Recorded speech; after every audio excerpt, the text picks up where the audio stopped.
few stunned seconds, Daniel forgot the cold, forgot the storm, forgot even the ache in his legs from the climb. All he could do was kneel there in the snow and stare through the frozen canopy at the skeleton strapped into the pilot's seat. The uniform was faded, stiff with age, and half fused to the remains beneath it.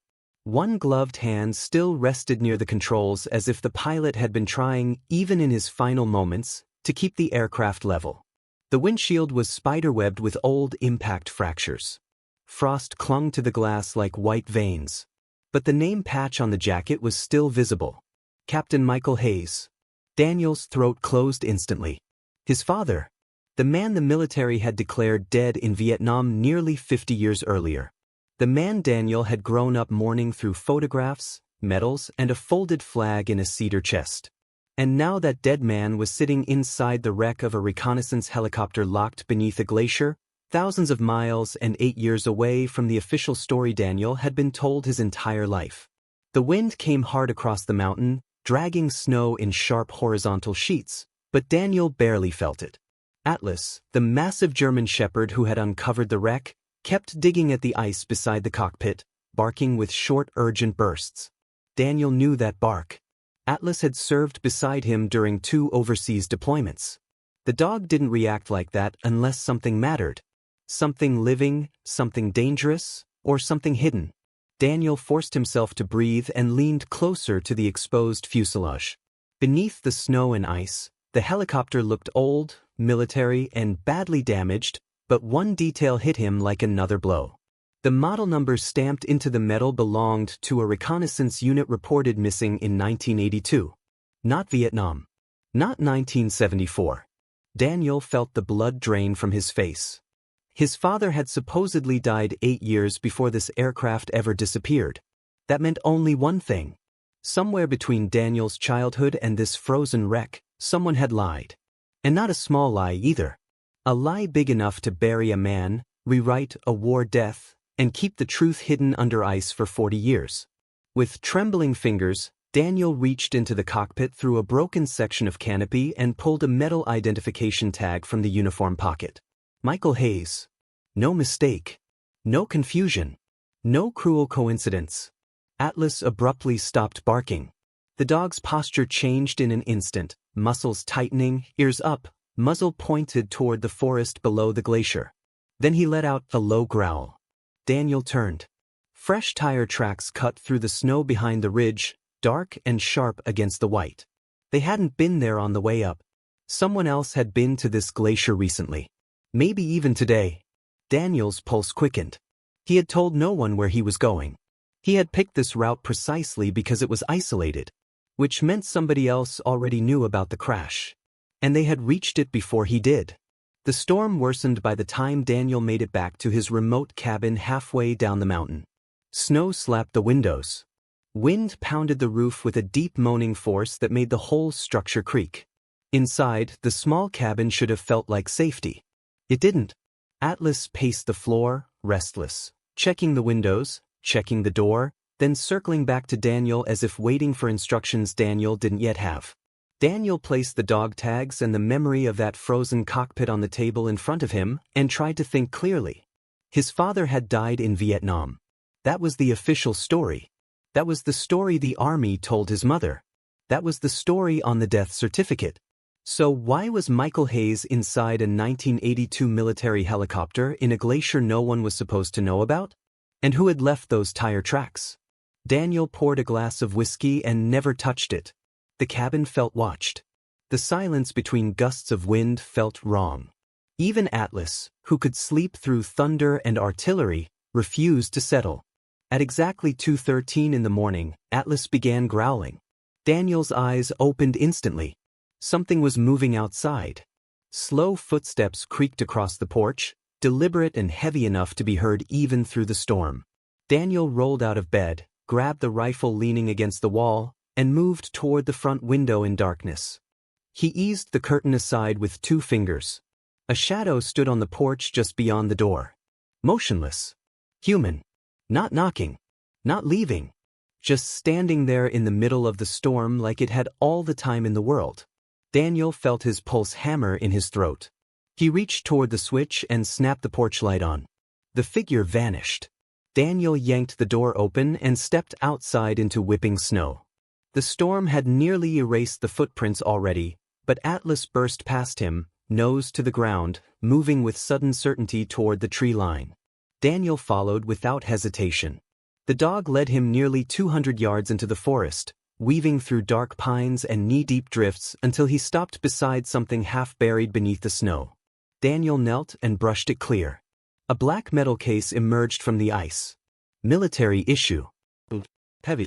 His hands shook as he pried open the frozen latch with the butt of his rifle. Inside were plastic-sealed documents, dry and intact despite the storm. The top folder had 2 words stamped across it in block letters that made Daniel's stomach twist. Project Black Ridge. He opened the file under the beam of his flashlight. The first pages described a covert government operation that had never officially existed. Internal surveillance. Illegal domestic weapons trafficking. Off-the-books monitoring of military surplus moving through criminal channels inside the United States during the early 1980s. Daniel turned the page and saw his father's name listed as lead investigator. His pulse became a roar in his ears. Then he reached the last mission summary, and the breath left his body entirely. The final typed line read, "Witness Elimination Protocol Authorized." Daniel stared at it, unable to process it at first. Then the meaning hit. Someone had ordered the elimination of every witness tied to the operation. Informants, pilots, field officers, investigators, including his father. Michael Hayes hadn't just died. He had been erased. Atlas barked sharply. Headlights flashed between the trees. A black SUV rolled slowly along the narrow forest road and stopped 20 yards away. 2 men stepped out wearing dark tactical jackets, their movements calm, practiced, and far too confident for strangers stumbling onto a mountain road in a storm. Daniel shoved the file back into the case and raised his rifle. One of the men looked at him with a faint smile that never reached his eyes. "You found something that doesn't belong to you," he said. Daniel's jaw clenched. "Who are you?" The man's smile widened slightly. "The people who spent 40 years making sure that helicopters stayed buried." For a moment the forest went utterly still around them. Daniel heard himself speak before he even felt the words form. "You killed my father." The man gave the smallest shrug. He was going to expose people who had no intention of being exposed. Atlas moved forward beside Daniel, growling from deep in his chest. The second man reached toward his jacket, but Atlas was faster. The dog exploded through the snow and slammed into him with enough force to throw him backward. Daniel fired a warning shot into the air, the crack echoing across the mountain. The first man took a slow step back. "This isn't over," he said. "You've already seen too much." Then both men retreated to the SUV, dragged the other man inside, and disappeared down the road into the storm. Morning came with pale light and the kind of silence that only follows violence and snow. Daniel stood once again near the glacier with Atlas seated beside him, both of them facing the frozen wreck. The mountain looked innocent in daylight, almost peaceful. But Daniel now understood what lay beneath that peace. A hidden helicopter. A dead father. A classified operation. Men who were still willing to kill to protect whatever had happened here. He held the Black Ridge file tightly and stared at the cockpit trapped under the ice. "They tried to bury you," he whispered. "But they failed." Atlas gave a soft bark as if in answer. Daniel knew then that the discovery on the glacier was only the beginning. The real danger had not been what Atlas found under the ice. The real danger was what would happen now that Daniel knew it existed. He drove into town that afternoon and used a pay phone instead of his cell. The first 2 numbers he called were disconnected. The third belonged to a retired military records clerk his mother had once mentioned years earlier during one of those rare evenings when grief loosened her silence. The man, Edwin Keller, agreed to meet for coffee at a diner off the highway. He was thin, gray, and nervous from the moment Daniel sat down. When Daniel slid the dog tag across the table, Keller didn't touch it. He only looked at the name and went visibly pale. "You should not have brought this here," he whispered. Daniel leaned forward. "My father died in Vietnam, according to every document I've ever seen. So explain to me why I found him inside a helicopter from 1982. Keller glanced toward the window, toward the waitress, toward the parking lot. Because he didn't die in Vietnam, he said finally, voice barely audible. Not officially, not really. That death was paperwork. A cover. Daniel's hand tightened around his coffee cup. For what? Keller swallowed hard. For whatever they needed him to do after that. Keller explained that some names were removed from the system instead of added to it. Men with clean records, strong service histories, and no political ties were sometimes declared dead on paper and moved into deep cover operations where failure could never be publicly acknowledged. It was rare, illegal in most interpretations, and almost impossible to prove afterward because the official archive would always show the same answer. Deceased, honorable service, no further inquiry. Daniel listened in stunned silence as Keller admitted he had once processed a restricted amendment connected to Michael Hayes. He never saw the full file. He only saw enough to know Michael's death certificate had been generated before his actual death. Someone wanted him invisible, Keller said. Invisible men can be moved anywhere. Daniel asked who authorized it. Keller's face hardened with fear. I don't know. And if I did, I wouldn't say it in a public diner. Then he pushed a napkin across the table. On it was one handwritten name, Elias Mercer. If anyone still alive knows what happened to your father after 1974, Keller said, it's him. Silver Ridge, Montana was half ghost town, half forgotten machinery. The road in was lined with shuttered storefronts, rusting pickup trucks, and old mine equipment slowly collapsing into weeds and mud. Atlas sat alert in the passenger seat as Daniel parked in front of a weather-stained trailer tucked behind a closed machine shop. He knocked once. Nothing. He knocked again and said, I'm Daniel Hayes. The door opened 3 inches. A pair of old eyes studied him through the gap. Michael's boy? The man inside asked. Daniel nodded. The door opened wider. Elias Mercer was in his late 70s, frail in the shoulders but not in the eyes. Those eyes held the exhausted caution of a man who had spent decades expecting his past to come back for him. Inside the trailer, old photographs were stacked face down on shelves, military maps curled on the walls, and a shortwave radio hummed softly on the counter. Mercer stared at the metal tag Daniel placed on the table and sat down very slowly. I always wondered who'd find him first, he murmured. You or the men who left him there? Mercer had been a mechanic and logistics specialist attached to the covert unit that later became Black Ridge. What began as a quiet operation to track stolen military arms had turned into something far uglier when investigators discovered the weapons were not simply being diverted by criminals. They were being siphoned through a protected pipeline involving contractors, intelligence assets, corrupt officers, and political fixers. Michael Hayes had been brought in because he was persistent, trusted by the wrong people, and, on paper, already dead. Mercer described Michael as the kind of man who took moral lines personally. The deeper he dug, the clearer it became that the operation he had joined to stop criminal trafficking was being sabotaged from above by the very institutions that claimed to support it. He found names, Mercer said, voice heavy with old guilt. Important names. Men who wore flags on their lapels and gave speeches about duty. Men who got rich selling weapons through the back door while blaming the chaos on everybody else. Mercer opened an old metal box and removed a faded aerial photograph of a snow-covered mountain valley. Daniel recognized the glacier instantly. Mercer tapped the image with a crooked finger. Your father was carrying the final evidence package out of state when they moved on him. Flight records, shipment ledgers, recorded calls, names. Enough to burn the whole network down. Daniel leaned closer. Then where is it? Mercer's jaw tightened. Michael didn't trust single points of failure. He built backups into everything. Said if they killed him, the truth would still survive. But he also knew they'd search the wreck if they could reach it. So he hid part of the evidence where only someone who knew him would think to look. Daniel felt hope and dread rise together.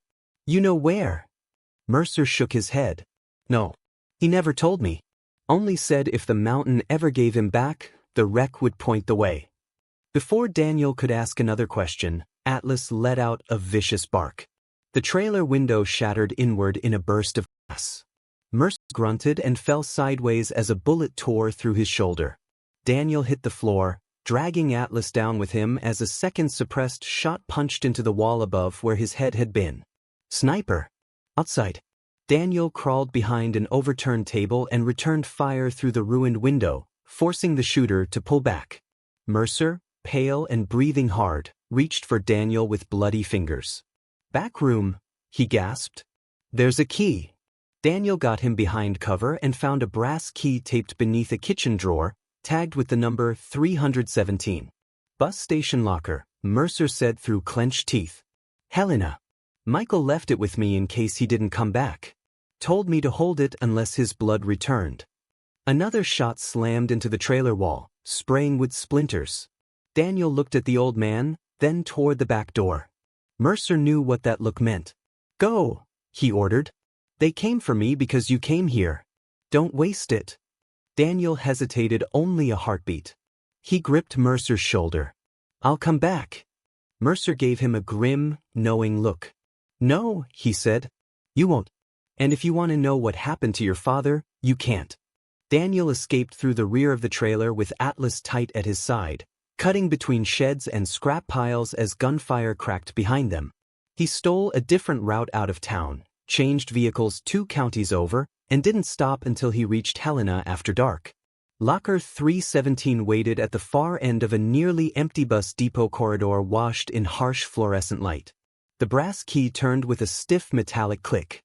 Inside sat an old canvas satchel, a handheld cassette recorder, and a sealed envelope with one line written across the front in faded ink. "For my son, if the lie ever breaks." Daniel stared at those words for a long moment, unable to move. Then he took everything to a roadside motel, locked the door, and opened the envelope with shaking hands. The letter inside was short, careful, and devastating. Michael Hayes wrote that if Daniel was reading it, then the official story had finally failed. He confessed that his death in Vietnam had been manufactured as part of an intelligence cover after he uncovered trafficking channels connected to military supply chains during the war. Instead of being silenced outright, he had been absorbed into a covert task force and used as a ghost. He wrote that he accepted it only because he believed exposing the larger network would protect his family in the long run. He wrote that he had watched Daniel from a distance only once, outside a schoolyard when Daniel was 6, and nearly walked away from the entire mission to hold his son in his arms. Daniel had to stop reading for a minute after that line. The idea that his father had been alive, close, watching, and unable to come home hurt more than death ever had. Michael ended the letter with a warning. Black Ridge had been compromised from the top. Trust no official explanation. Trust no fast answers. And one final sentence was underlined twice. "The tape contains the voice of the man who betrayed me." Daniel slid the cassette into the recorder and pressed play. Static hissed.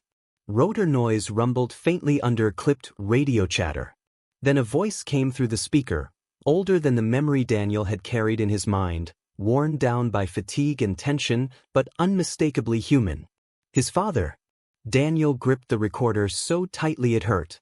Michael was documenting the operation in short field report bursts, naming logistics corridors, shell companies, and compromised personnel. Then another voice cut in. Controlled. Authoritative. Cold.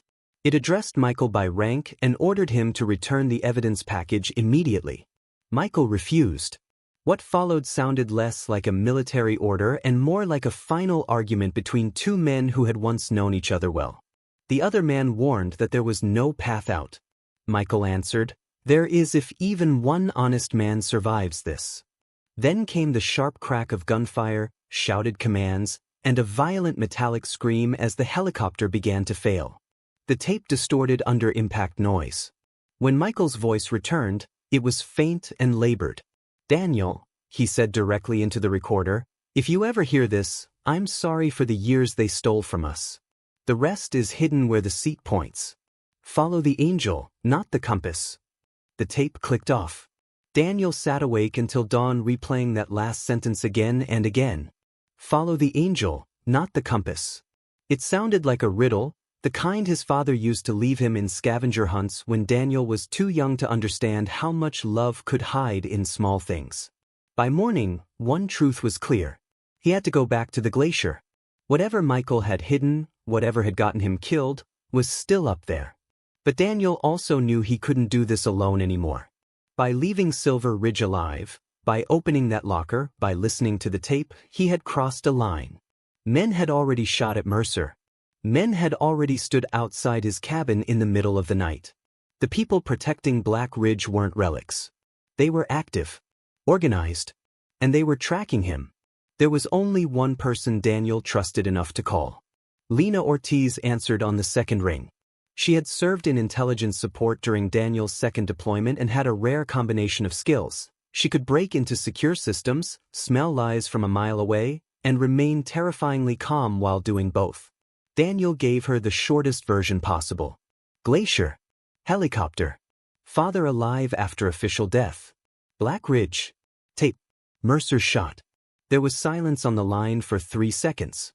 Then Lena said, "Send me photographs of everything and get off the grid. If even half of this is real, somebody important is panicking." Daniel asked if she could trace the voice on the tape. "Maybe," she said. "But if they've protected this for 40 years, the real question isn't who that man was. It's who he became."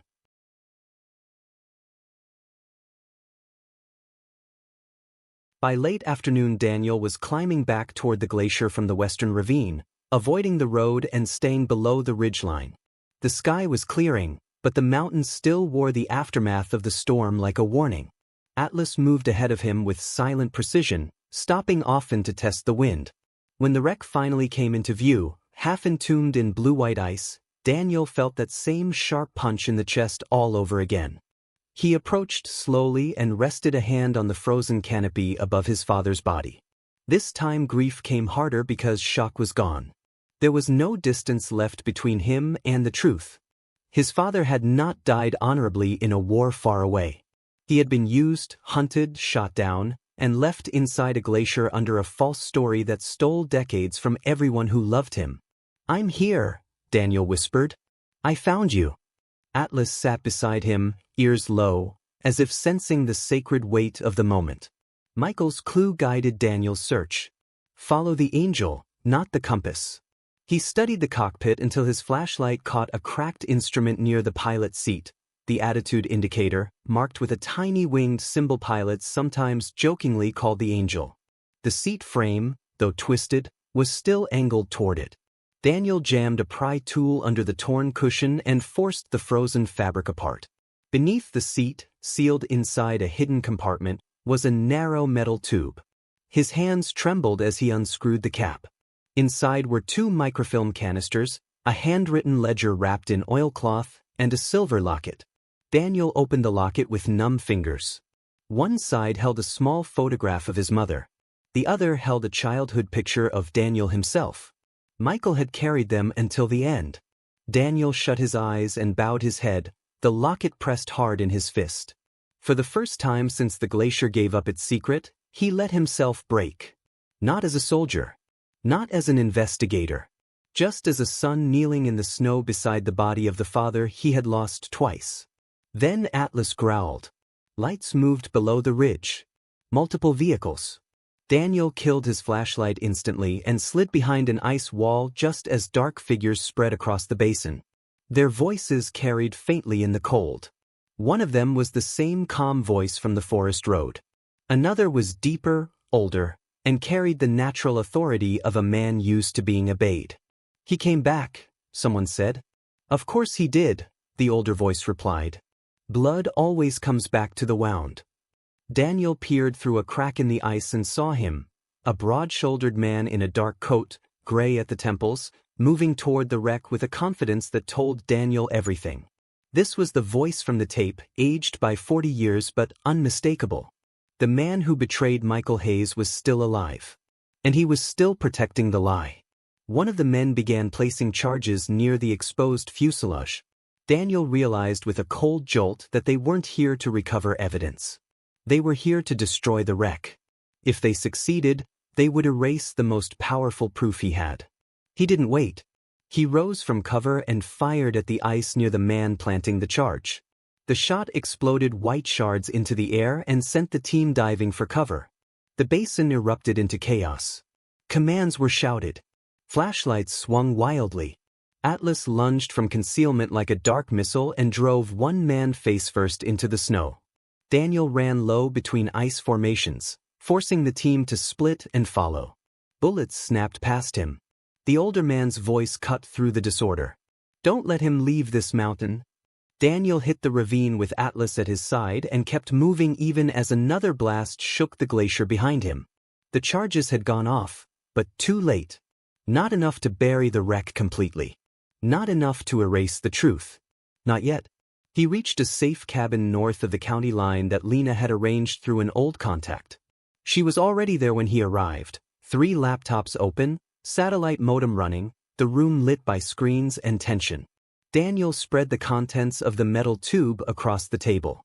Lena moved fast, photographing the ledger, scanning the microfilm, freezing frames from the tape, cross-referencing names and shell companies against corporate registries and historical contracts.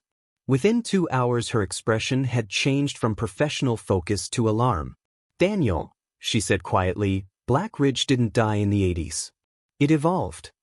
The ledger linked covert weapons diversion routes to modern private security firms, offshore accounts, consulting foundations, and defense subcontractors still operating under different names. Several shells traced back to a man who had once been a military intelligence officer and was now the celebrated chairman of a private security empire. Nathan Briggs. The same man on the tape. The same man on the glacier. Daniel stared at the screen. Briggs hadn't just survived the scandal. He had built a life on top of it. Lena dug deeper overnight. By morning she had mapped a current distribution chain running through a warehouse outside Bozeman, disguised as industrial freight logistics. "If Briggs is still moving inventory through these companies," she said, "that warehouse isn't storage. It's a heartbeat." Daniel understood immediately. The evidence from the glacier proved the original crime. But the warehouse could prove the network never ended. If they got both, Briggs wouldn't just be exposed as an old killer. He would be exposed as an active one. Daniel looked at Atlas lying by the door, then back at the files. Every instinct told him the warehouse would be heavily guarded. Every instinct also told him that if he waited, Briggs would erase it before dawn. "We go tonight," he said. The warehouse sat beyond a narrow access road near a disused airstrip, ringed by security lights and chain-link fencing. Daniel watched from a drainage ditch while Lena monitored camera feeds from a van parked 2 miles away. Atlas lay flat beside him, every muscle loaded with silent energy. "6 outside," Lena whispered through his earpiece. "More inside. North cameras looped for 90 seconds starting now." Daniel moved. He cut the fence low, slipped through shadow, and crossed open ground just as the lights swept away. Inside, the warehouse smelled of cold steel, diesel, and machine oil. Crates filled the floor in long rows, each labeled as agricultural equipment or industrial parts. Daniel pried one open and found military-grade rifles packed beneath false manifests. Another held ammunition. Another held optics with serial numbers scrubbed clean. Not museum relics. Not leftovers. Current weapons. Current trafficking. Michael Hayes had died trying to expose a machine that was still running. Lena guided Daniel toward the upstairs office where shipping records were stored. He photographed ledgers, transfer slips, digital manifests, and internal communications tying Briggs's company to covert distribution channels. Every few seconds Lena confirmed another upload. "This is enough to bury him," she whispered. Daniel opened a fireproof cabinet under the desk and found something worse than expected. Historical binders dating back decades. Payments. Offshore transfers. Protection lists. Political favors. A chain of corruption unbroken from Black Ridge to the present day. "Lena," he breathed, "this is the whole thing." But before she could answer, the office door clicked shut behind him. Nathan Briggs stood there. Age had silvered his hair and thickened the lines around his eyes, but it had not dimmed the force of him. 2 armed men flanked him, both calm, both ready. Briggs looked at Daniel almost sympathetically. Your father always had a talent for dragging decent men into impossible choices, he said. Daniel kept the pistol low near his thigh. You mean like being murdered for telling the truth? Briggs's expression did not change. Michael Hayes was not murdered because he told the truth. He was eliminated because he no longer understood the scale of the consequences. Men like your father believe exposing rot saves institutions. They never realize some institutions survive because of the rot. Daniel felt his anger sharpen into something cold. He trusted you. For the first time, something flickered in Briggs's eyes. He trusted the idea of service. That was his flaw. Briggs took one step closer. Do you know what happens if all this becomes public? Markets shake. Contracts collapse. Governments deny everything. Enemies abroad learn exactly how porous our logistics are. People die. Maybe not the guilty ones first. Daniel answered without hesitation. People already died. My father. Mercer. How many more? Briggs's voice hardened. Necessary men make necessary decisions. Daniel's grip tightened. Then here's one. He moved. Atlas launched first, exploding from beneath the desk into the nearest guard. Daniel fired twice and drove the second man into the cabinet. The office erupted in shattered glass, flying paper, and gunfire at arm's length. Briggs drew fast, but Daniel slammed his wrist against the desk edge and sent the pistol skidding away. The two men hit the floor hard, locked together in a brutal struggle that felt less like a fight and more like 40 years collapsing into one room. Briggs was older, but he was still powerful, and there was nothing hesitant in him now. Your father begged for mercy in that helicopter?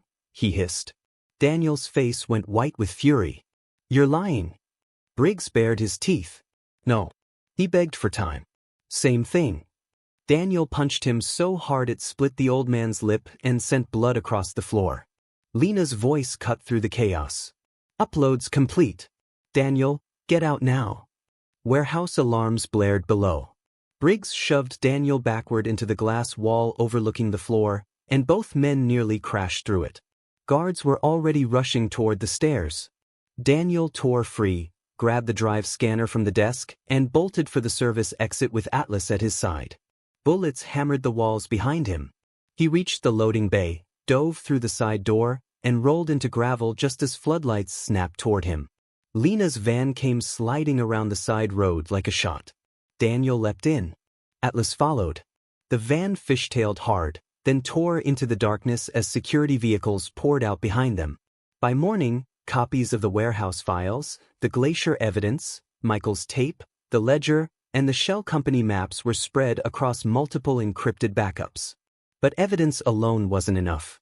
Daniel and Lena needed someone who could force the truth into public view before Briggs could bury it again. That someone was Maya Quinn, an investigative journalist known for surviving stories powerful men expected her not to survive. They met in a secure apartment in Denver.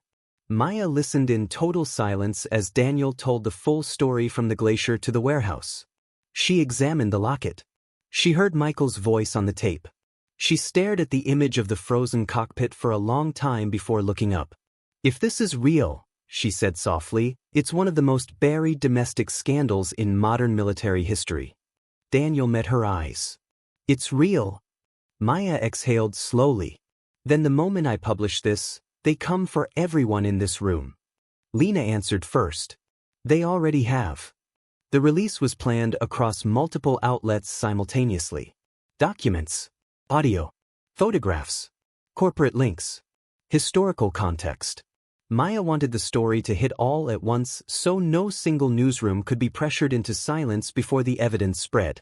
But hours before publication, Lena intercepted chatter pointing to an emergency recovery operation at the Glacier. Briggs was making one final move. He intended to destroy the helicopter, recover whatever remained of Michael Hayes, and erase the last visual proof tying the old crime to the new scandal. Daniel didn't need convincing. Without the wreck, half the world would call the rest fabricated. They drove through the night back into the mountains, Maya's small camera crew following behind. Snow fell lightly now, but the road looked haunted under moonlight. When they reached the basin above the Glacier, floodlights were already blazing below. Briggs had beaten them there. Heavy equipment stood near the exposed wreck. Men in cold-weather tactical gear worked fast, placing demolition charges along the fracture line. Generators throbbed. The helicopter glinted under white light like a body on an operating table. Daniel felt something inside him go still. This was the end of the road. 40 years of lies had led back to the mountain, back to the ice, back to the dead man still sitting where they left him. Maya's crew began filming at once from the ridge. Lena jammed the detonation frequencies from the truck. Daniel started down the slope with Atlas beside him before anyone could stop him. Guards saw him halfway down and shouted. The basin came alive with movement. Briggs stepped into the light near the cockpit, holding a manual trigger in one gloved hand. Even from a distance, Daniel could see the exhaustion in him now. Not fear exactly. Something colder. The look of a man realizing that the secret he had shaped his life around was finally slipping beyond his reach. You should have let the dead stay buried. Briggs shouted across the ice. Daniel kept walking. You buried a lie, not the dead. Briggs lifted the trigger and pressed it. Nothing happened. Lena's voice came through Daniel's earpiece, tight with focus. Jammer's holding. He's got no signal. Maya's cameras kept rolling from the ridge, transmitting live. Briggs looked up, saw the red recording lights, and understood instantly that for the first time in 40 years, he was being watched by something he could not intimidate, buy, or disappear. Rage finally broke across his face. He drew his sidearm and fired. The shot struck the ice near Daniel's feet. Daniel returned fire. Guards scattered for cover. Atlas darted wide across the basin and hit one of them from the side. Floodlights swung wildly. Snow kicked up in white bursts under gunfire. In the chaos, Briggs ran toward the wreck itself, perhaps thinking the cockpit could still be destroyed by hand if he reached the charges directly. Daniel sprinted after him. They met beside the exposed helicopter, beside Michael Hayes, beside the frozen proof of everything Briggs had spent half a lifetime hiding. Briggs fired once more. The bullet clipped Daniel's shoulder and drove him to one knee. Pain burned down his arm, but he forced himself back up. Briggs advanced, breathing hard now, older than he had looked before, older than the myth of himself allowed. Your father chose this, he snarled. He chose the mission. He chose the risk. He chose not to walk away when I offered him the chance. Daniel tasted blood and snow. You mean when you offered to let him live under another lie? Briggs said nothing. That silence was answer enough. Daniel stepped forward. He died because you were afraid of the truth. Briggs's face twisted. No, he said. Men like me carry truths men like your father are too weak to accept. Atlas hit him from behind. Briggs crashed hard onto the ice, the pistol flying out of his hand. Daniel closed the distance in 2 strides and drove Briggs flat onto his back. Cameras from the ridge caught everything. The struggle, the wreck, the old man pinned at last beside the very secret he had tried to destroy. Briggs stared up at Daniel, chest heaving, all his composure gone. You think this changes anything? He rasped. There will always be another program. Another war. Another reason. Daniel held him there, his voice steady despite the pain. Maybe. But you don't get to hide behind that anymore. Around them, guards were dropping their weapons as sheriff's vehicles and federal responders, forced into motion by Maya's live broadcast and Lena's data dump, arrived on the ridge road above. The mountain, for the first time in 40 years, was full of witnesses. The fallout came fast because it had to. Once the footage spread, once the warehouse records went public, once Michael's tape and the Black Ridge files hit every screen and newsroom at the same time, silence was no longer an option. Nathan Briggs was arrested at the glacier under full camera light. Warrants were issued within hours for executives, intermediaries, and former officials tied to the trafficking network. Shell companies were raided. Bank accounts were frozen. Storage depots were seized. Elias Mercer's shooting was reclassified as homicide. Keller was placed under protection. Congressional investigations began not out of courage but out of sheer political survival. Too many people had seen too much for anyone to pretend this was rumor. And at the center of it all, finally restored to his real story, was Captain Michael Hayes. Not a war casualty in Vietnam, but a covert investigator murdered after uncovering a protected weapons pipeline on American soil. Weeks later, under a clear sky and a wind far gentler than the storm that had started everything, Daniel stood in a military cemetery beside a flag-draped casket containing the remains recovered from the glacier. Atlas sat against his leg in complete stillness, older and calmer now, as if even he understood the difference between battle and farewell. The honor guard moved with solemn precision. The flag was folded carefully and placed into Daniel's hands.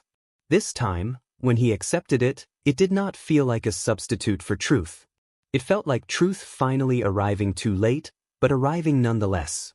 Daniel looked at the headstone prepared for his father and thought of his mother, of the years she lived with questions she was too frightened to ask aloud, of the sealed letter she left behind in case the past ever returned. He thought of Mercer holding his secret until blood came back to claim it. He thought of the boy he had been, looking out over schoolyard fences, never knowing his father might have been somewhere nearby, hidden and unable to call his name. When the ceremony ended and the others drifted away, Daniel remained a while longer. He took the silver locket from his pocket and held it in his palm, watching the sunlight catch its worn edges. Inside were the two faces Michael Hayes had carried to the end, his wife and his son. Proof that even in the deepest lie, love had remained intact. Daniel knelt, placed his hand on the cold stone, and spoke quietly so only the wind and Atlas could hear him. "They tried to erase you," he said. "But they failed." Atlas gave one soft bark. Daniel smiled through tears he no longer bothered to hide. "You were right," he whispered. "Some secrets refuse to stay buried." Long after the headlines faded and the trials began, people kept asking how the truth came out after so many years. Some said it was the glacier melting. Some said it was a bureaucratic crack that finally widened. Some said history had simply chosen its moment. But Daniel always knew the answer was simpler, stranger, and more human than that. The truth came out because a dog stopped in the middle of a snowstorm and refused to move on. Because Atlas smelled death under the ice and dug until the mountains surrendered what men had hidden. Because a son who thought he was visiting grief one last time instead found a doorway into a lie decades old. And because somewhere beneath all the paperwork, all the medals, all the official statements and sealed records, one father had still been waiting for his child to find him.